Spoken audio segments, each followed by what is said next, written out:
Le barbecue familial chez mes parents battait son plein quand oncle Tom posa la question qui me faisait toujours grincer des dents.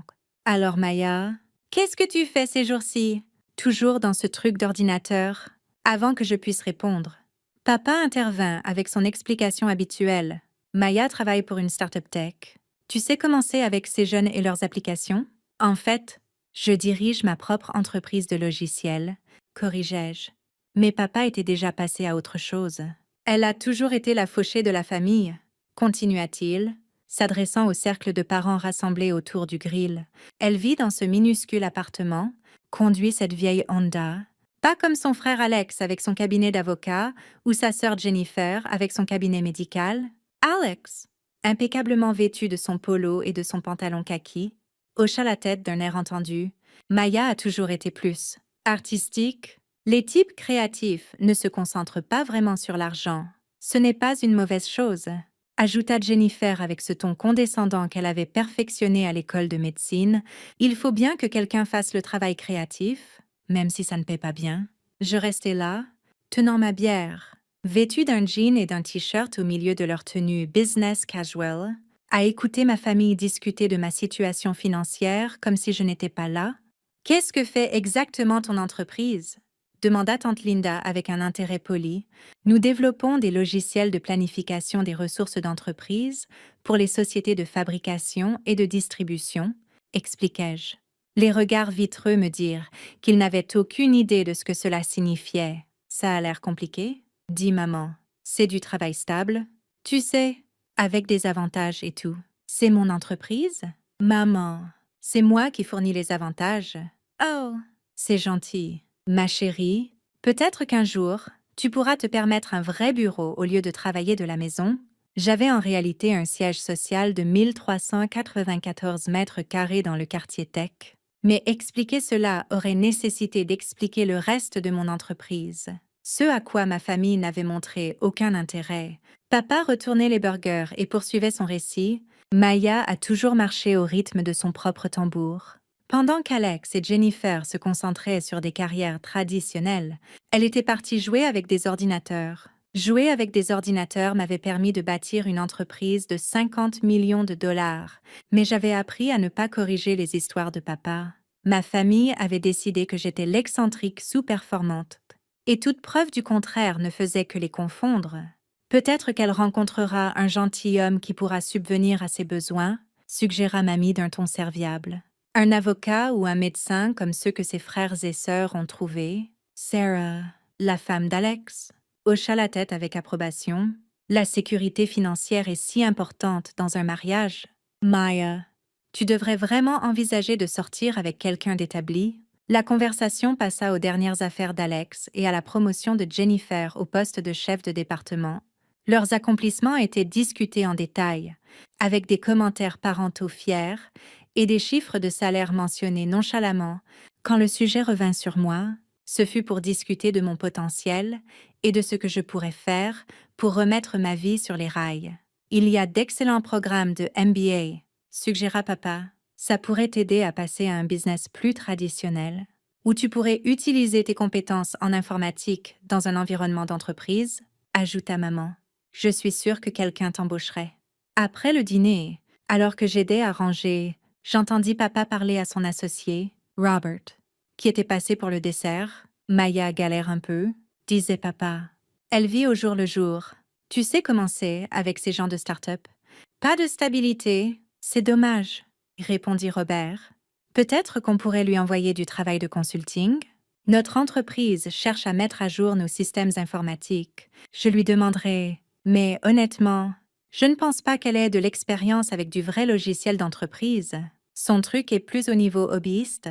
Mon logiciel au niveau hobbyiste était actuellement utilisé par plus de 200 entreprises de fabrication dans 12 pays, mais papa voyait mon mode de vie modeste et supposait des difficultés financières. La vérité était plus compliquée que ce que ma famille comprendrait jamais. L'accumulation. Ce que ma famille ne savait pas, c'est que je gardais délibérément mon succès secret. Il y a 5 ans, j'avais appris à la dure ce qui se passait quand les gens savaient que vous aviez de l'argent. Les amis devenaient des opportunités d'investissement. Les membres de la famille devenaient des conseillers financiers, chaque interaction portait le poids de la différence de richesse. Donc, quand Apex Industries a commencé à générer des revenus sérieux, j'avais fait un choix conscient de vivre modestement. J'avais gardé mon petit appartement, conduit ma Honda fiable et m'habillais comme n'importe quel programmeur. Je me payais un salaire modeste et réinvestissais tout le reste dans la croissance de l'entreprise. Ma famille interprétait cela comme des difficultés financières, ce que j'avais d'abord trouvé amusant et que j'avais fini par accepter comme un camouflage protecteur. Mais dernièrement, leurs commentaires constants commençaient à m'usiner. Chaque rassemblement familial incluait des discussions inquiètes sur ma situation et des suggestions utiles pour améliorer mes perspectives. Ils s'étaient autodésignés comme mes conseillers financiers sans avoir la moindre idée de ce sur quoi ils conseillaient. Il y a 3 mois, j'avais commencé à explorer des opportunités d'acquisition dans le secteur de la fabrication. Mon logiciel ERP me donnait un aperçu sans précédent des opérations de l'industrie et j'avais identifié plusieurs entreprises qui luttaient avec des systèmes obsolètes et des processus inefficaces. L'entreprise de papa, Precision Manufacturing, était en tête de ma liste. Pendant 25 ans, papa avait bâti une opération de taille moyenne, produisant des composants spécialisés pour les industries automobiles et aérospatiales. Il employait 150 personnes et générait environ 30 millions de dollars de revenus annuels. Il était fier de son succès et rappelait fréquemment à la famille qu'il avait bâti son entreprise à l'ancienne, avec du travail acharné et de la détermination. Ce que papa ne savait pas, c'est que son industrie se consolidait rapidement. De plus grands acteurs acquéraient de plus petits fabricants pour atteindre des économies d'échelle et une intégration technologique. Des entreprises comme la sienne allaient soit être acquises, soit forcées de fermer dans les prochaines années. Mon entreprise avait le capital et la vision stratégique pour non seulement acquérir des fabricants individuels, mais pour en acheter assez pour contrôler des chaînes d'approvisionnement entières. Nous pouvions intégrer leurs opérations à notre logiciel, éliminer les redondances et créer un réseau de fabrication qui dominerait le marché. Le plan était en développement depuis 8 mois. Nous avions déjà acquis 6 entreprises dans le secteur et étions positionnés pour en acheter 12 de plus, y compris plusieurs des principaux concurrents de papa. La pièce finale de la stratégie était d'acquérir les entreprises de taille moyenne, comme Precision Manufacturing. Une fois que nous contrôlerions assez du marché, nous pourrions fixer les prix, dicter les termes et essentiellement posséder toute la chaîne d'approvisionnement des composants automobiles. Papa n'avait aucune idée que son industrie était sur le point de changer pour toujours. Il n'avait pas non plus idée que sa fille sous-performante était celle qui le changeait. La semaine dernière, mon équipe de développement commercial m'avait présenté les cibles d'acquisition finale. Precision Manufacturing était incluse dans le lot, avec 15 autres entreprises qui nous donneraient une part de marché contrôlante. Le coût total d'acquisition est de 847 millions de dollars, avait expliqué mon directeur financier, mais la valeur stratégique vaut 2 fois cela. Une fois que nous contrôlerons ces entreprises, nous aurons un pouvoir quasi monopolistique dans le secteur des composants automobiles. J'avais approuvé les acquisitions ce matin-là. Ce soir, papa disait aux parents que j'étais fauchée. La révélation. L'appel arriva pendant le dessert. Dimanche après-midi, nous étions encore chez mes parents, la famille élargie finissant le café et discutant des plans du week-end. Papa était en train d'expliquer à oncle Tom pourquoi je devrais envisager de me lancer dans les ventes.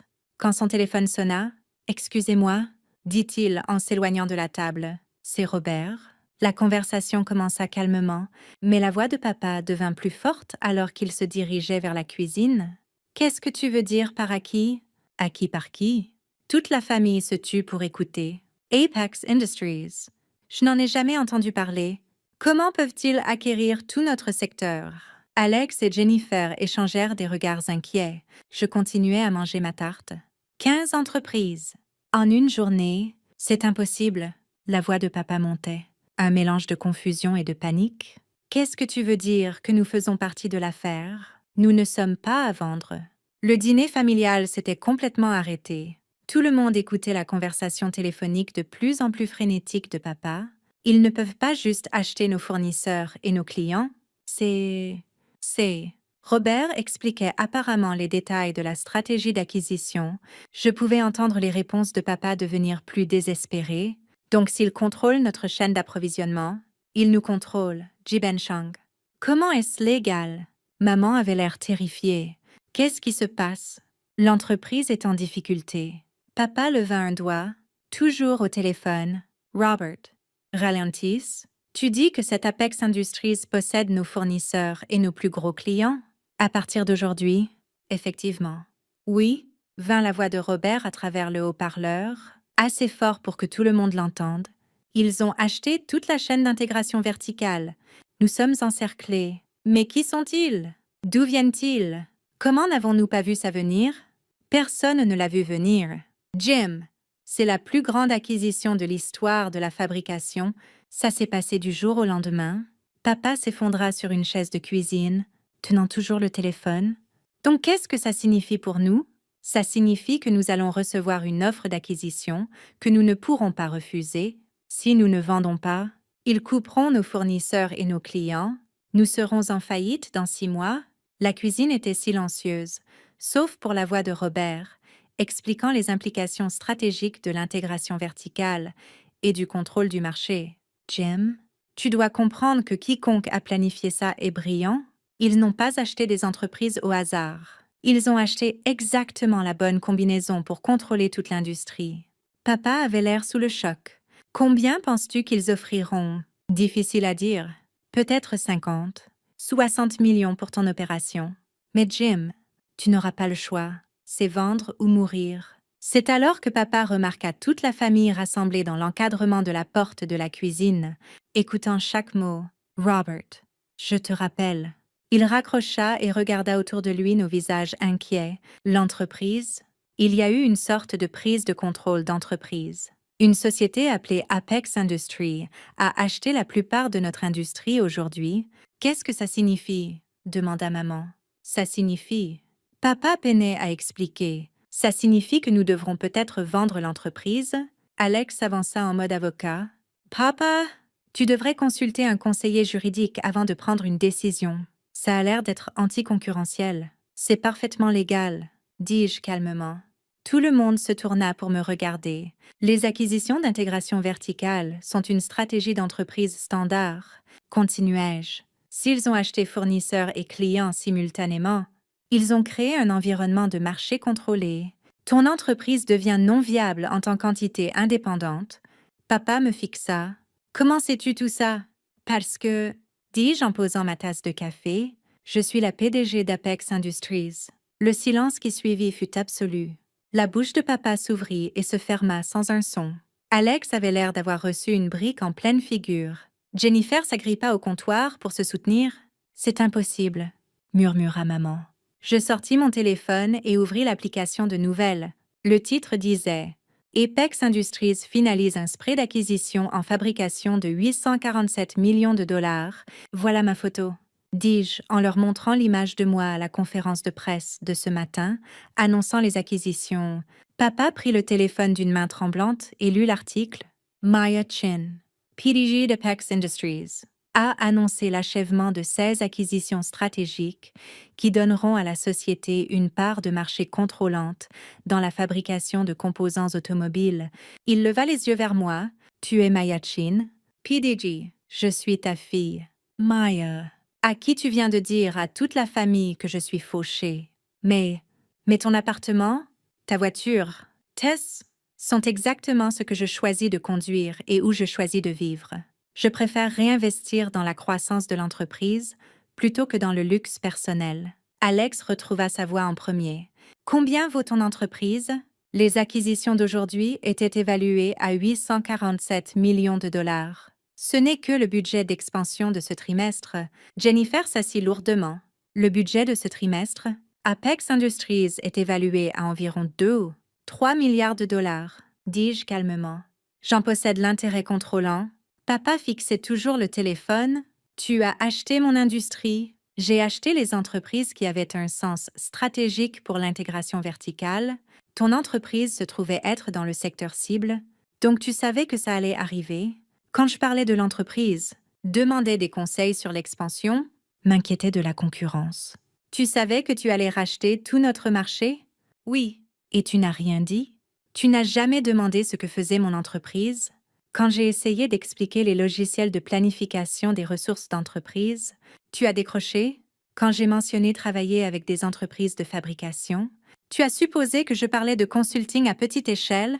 Maman avait l'air sous le choc. Maya, est-ce que tu dis que tu es riche? Je dis que je réussis. L'argent est un sous-produit de la construction de quelque chose de valeur. Papa se leva lentement, la réalité s'imposant. Donc, quand tu étais assise ici à nous écouter parler de tes difficultés financières, à te donner des conseils de carrière, à suggérer que tu trouves un mari pour te soutenir, j'écoutais ma famille discuter de ma vie sans rien en savoir. Mais pourquoi ne nous l'as-tu pas dit? Parce que, dis-je en regardant leur visage choqué, je voulais voir si vous me valorisiez pour qui je suis ou pour ce que je possède. Maintenant, je sais, les suites, les heures suivantes furent surréalistes.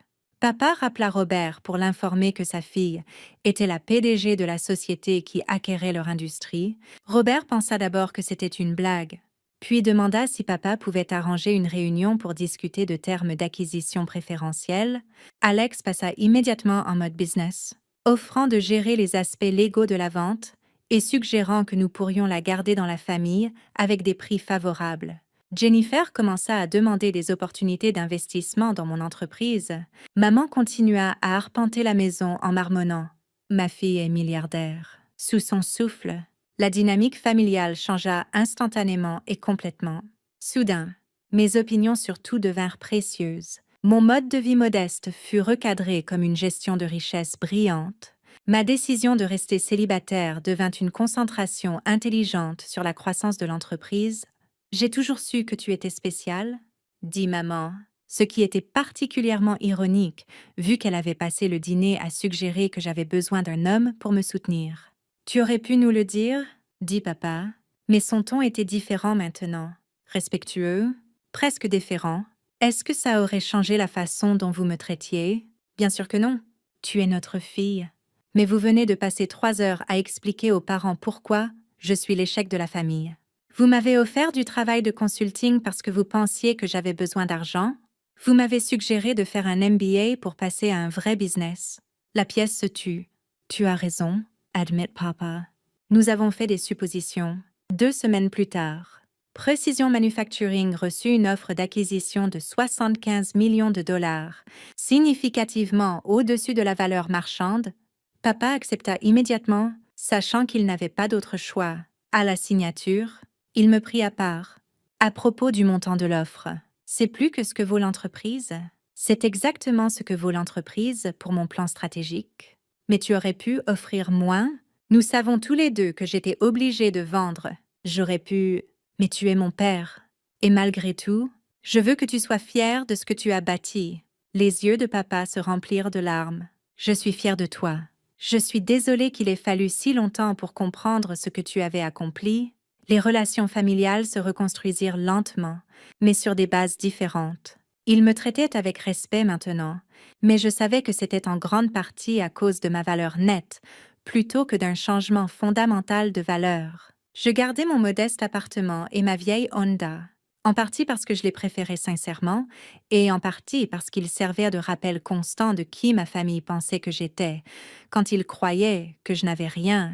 Papa utilisa son gain d'acquisition pour prendre une retraite anticipée et voyager avec maman. Alex recommanda plusieurs clients à mon équipe juridique et commença à se spécialiser dans les acquisitions d'entreprises.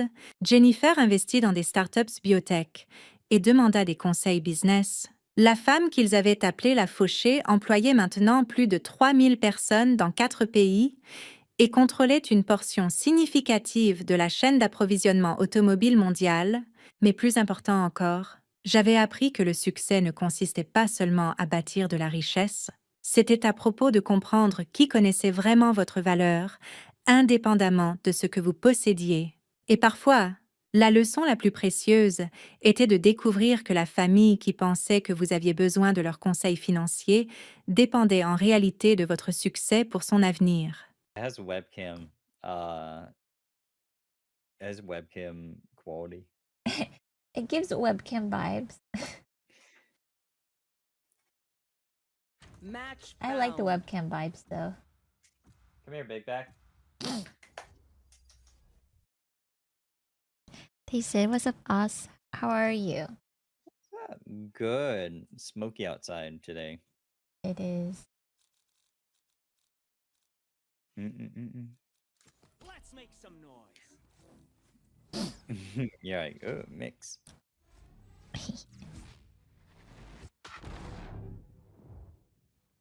Yeah, you could still cosplay him. What the hell? Oh, hey. I don't know if you can see him, but someone's in my lap now.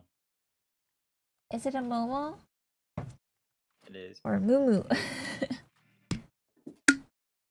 See, look at his chubby ass. Aww, he's so cute. He's alright. Hater behavior.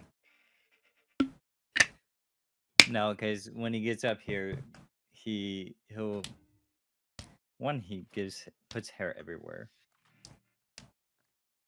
But he he'll get up here, and if I don't pet him long enough, he'll start like pushing his wet nose into me and like slobbering all over me. Oh, that's cute. It's alright. The music in the background. Thank you. Alrighty, well, just wanted to stop by and have a good night. You guys, thank you so much. Thank you for stopping by. Have a good night as well. Hope to see you next time. Right now, my music's on random. Go, go, go! Sometimes I start at the beginning. I need to like sort out my playlist because I just put everything in like playlists, you know, on Spotify. I need to actually sort it out. Scanning ahead. Smoke's up. I'm out of here. Aw, I'm out of man. here. What the fuck?